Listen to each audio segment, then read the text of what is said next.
everybody. This is my Thursday video on the 6th day of Christmas. I can't remember how many I've done. I know I didn't start on December 1st. I started the day after Christmas. Thanksgiving. So I want to show you how to do a real neat page. And the tools you'll need are your 12-inch straight trimmer, which is not shown here. You'll need your decorative trimmer, and if you don't have one, that's something you might want to put on your wish list for Christmas. You'll need your border maker system, and same thing, if you don't have a border maker system, you might want to put that on your list. Or if you don't have a border maker system, you need to cut a border that stays on the paper. Some of them stay on the paper, some of them fall off the paper, and some of them cut into the paper. This one is no longer available. It stays on the paper. There are others that stay on the paper. Or you can use a border punch that stays on the paper. That one stays on. The nativity stays on. Remember the other day we cut a border and then we cut the nativities off to make the card? Well, you can make a full border for your page with that. And you'll need, of course, the tag maker. It's becoming one of my favorite punches. Okay, so the first thing we're going to do is cut the border. And so, got some pretty Christmas paper. And you've seen me use this before. You just line this up with that. Make sure it's straight and bring that down, and then you swing this back. And then you cut whatever border you want.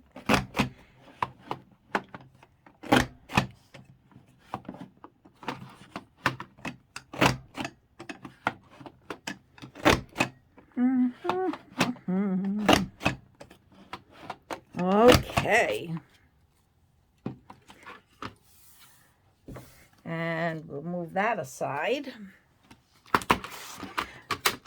And we'll move this aside. And we'll take our decorative trimmer. And I want to cut on the wavy edge. And I'm going to measure on here where I want to cut it. And it looks like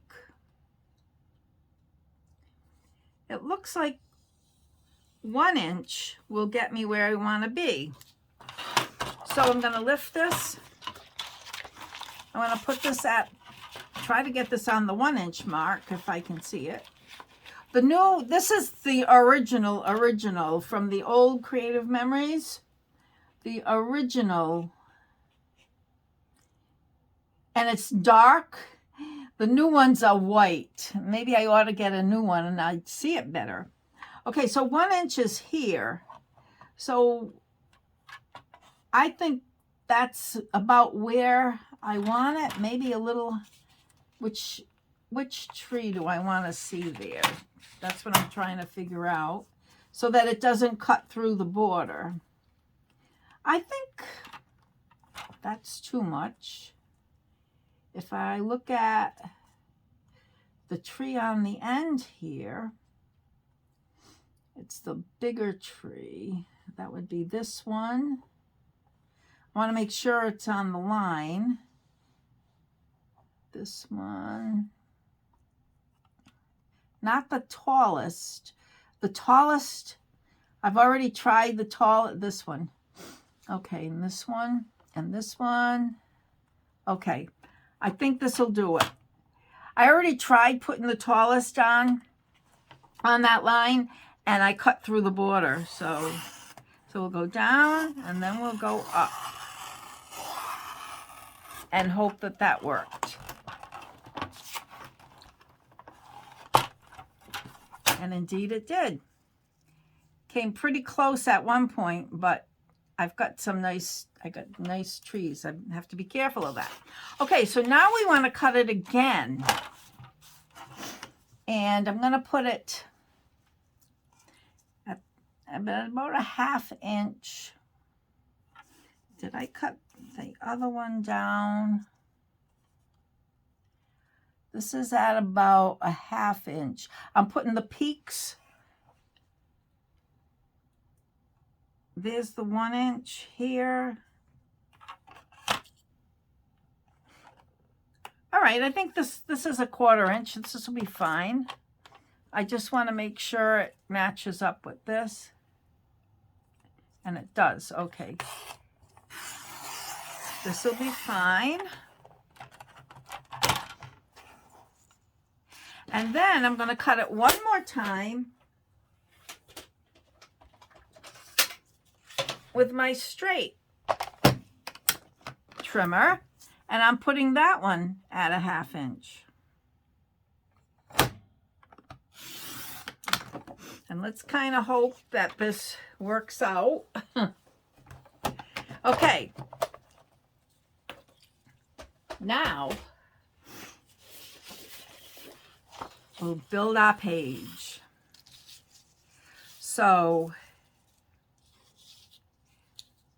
yeah, I went really close over there. So, I don't know why that happened. The last one I did, it cut it right off. So this will go near the top. And then we're going to turn this one over. That's not the one, this one. And we'll flip it. Nope, we'll flip it this way. There we go.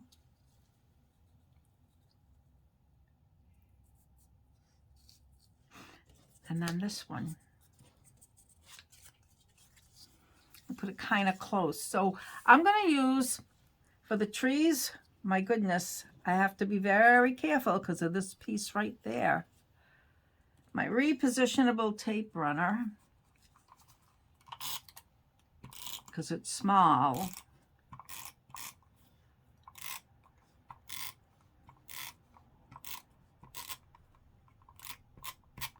Okay.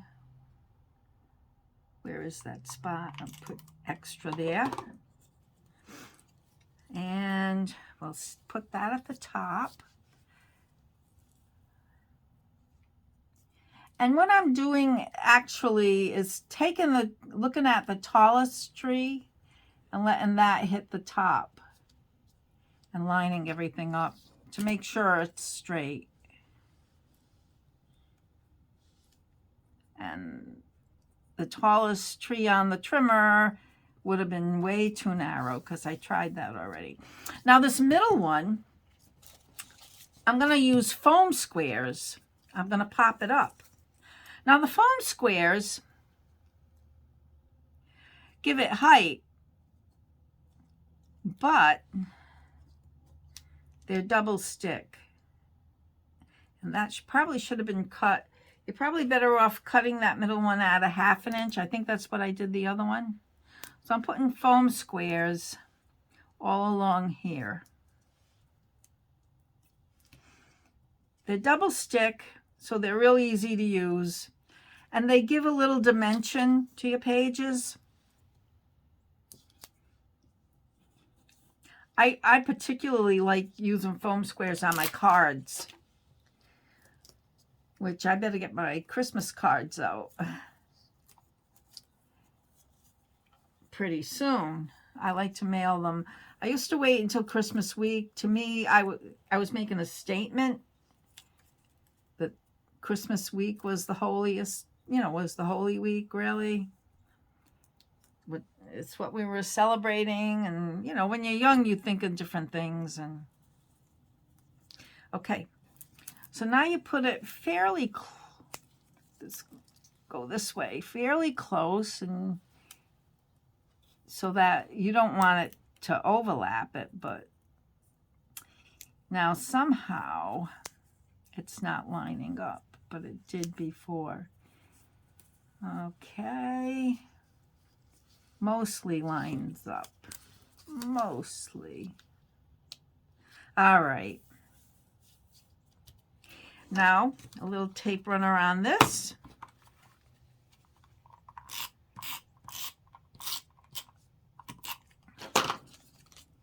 And you put that fairly close to that one.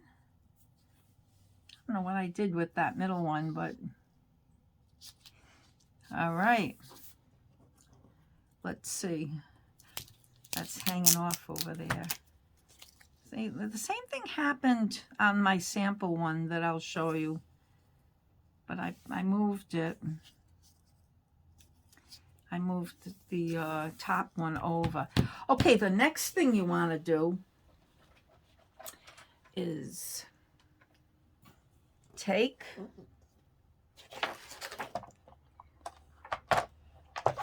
and cut a real skinny piece.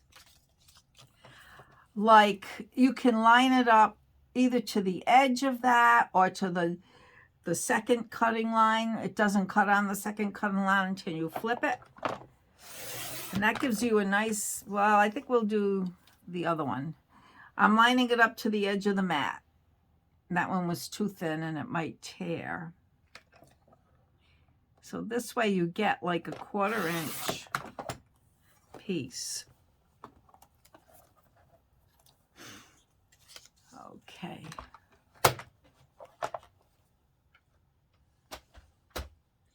And now, let's see. It's the tag maker I want. And this is, I'm cutting a 2.5 inch. Right on the top here, I mean, you can look here for your measurements, but it tells you right on the top what it's going to look like. 1 inch is up to this dotted line. 2 inches is to this one, and 2.5 is to the end. I'm going to do a 2.5 inch. I didn't unlock it. Here we go.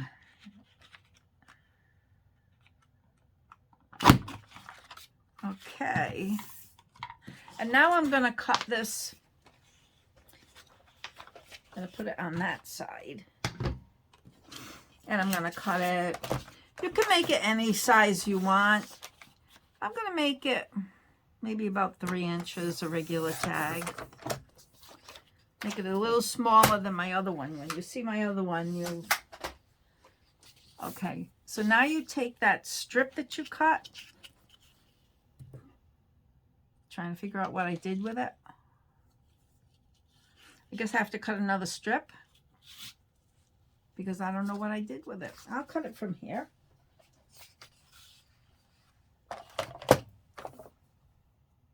Honestly, there we go. I don't know what I did with that strip I just cut. So this will fit right through the hole. And then you can tie it, but you have to tie it very carefully because it's not like twine or ribbon where you can pull it. You just have to make a little knot, real careful, and pinch it a little to flatten it out. Now I'm going to trim this side. I'm going to trim both sides.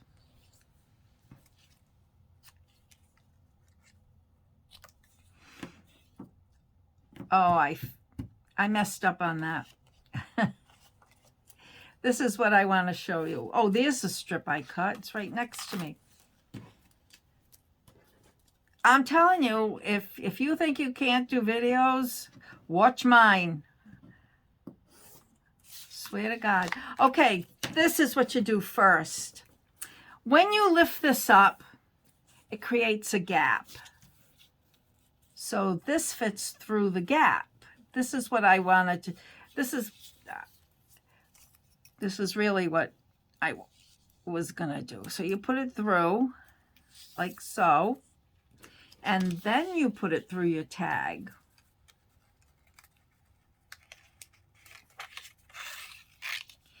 And then you have the tag there. Now the tag is there. You can use it for journaling. You can use it as an embellishment. You can put some, you know, like remember I had those Christmas trees yesterday? There, now you trim it. And now you've got that real cute. It's really, really cute.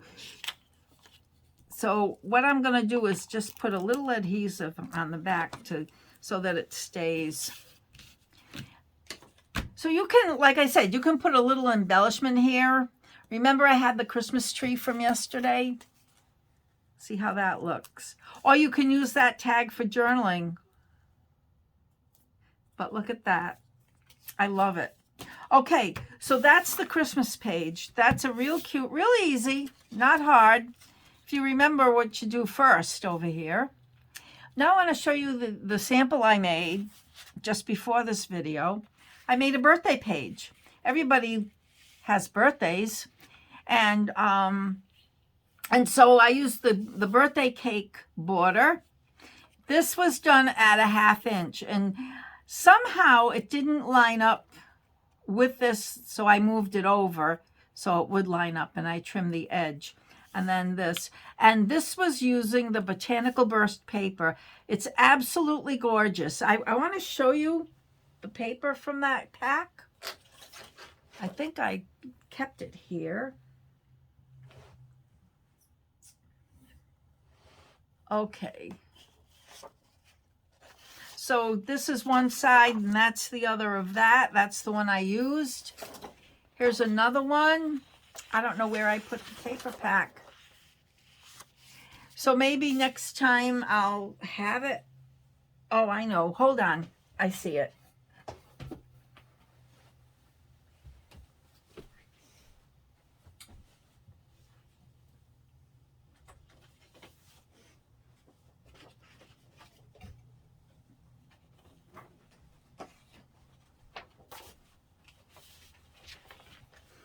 Okay, I'm back. So this is Botanical Burst Blue, of course. It comes in green and red and yellow, and they're double-sided, and you get 2 of each. And look at this one, how pretty. Your page is all ready for photos or a title page. And the other side of that, cute little dots. Of course, this is the flip side of the first one. I was thinking of using that for the page. And then that's that. And then the one that I used right there. So you get 2 of each. So if you like one side better than the other, or you like them both the same, you've got both sides. Look how cute. And then that looks almost 3-dimensional. And then the stripes. And that's Botanical Burst. And we have embellishments that go with these that are pretty shiny. So that's Botanical Burst, and it's one of my favorite paper packs. And it wasn't even a birthday themed paper, and I got a birthday layout maybe for my grandson's birthday this year. His birthday is on December 23rd, and he loves it. He loves it. So he gets a Christmas birthday. So those are the pages I did today. If you do a facing page, I would copy this exactly, but leave the tag off, because I think it would be too much. So if you want to do a 2-page spread, you copy it exactly, leaving the tag off. And like I said, the tag you can use for journaling. You can put the title on there. Maybe after I do the page, I'll show it to you completed. So thanks for watching. Happy Thursday. It's supposed to be a beautiful day. I hope it is. Bye-bye.